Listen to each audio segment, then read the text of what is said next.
Hi, I'm Darren, and I want to tell you about Mr. Bar-B-Q Wood Chips. Wood chips are used when you want to add a smoky flavor to your food while grilling. As you can see, we offer cherry, apple, mesquite, and hickory. The different wood varieties infuse different wood flavors in your food. There are the fruit woods like apple and cherry. These are more delicate woods that are used for fish and chicken. Then you have the more robust flavored chips. Hickory, which is a medium flavor infuser, and mesquite, which is the strongest flavor infuser. These stronger flavored chips are used for ribs, steak, pork shoulder, and brisket. Chips can be used either dry or wet. Simply soak the chips in water, broth, beer, wine, or juices, or just use them dry.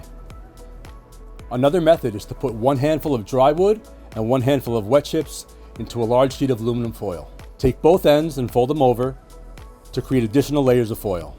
Once all sides are sealed, flip it over and puncture holes in the top of the foil.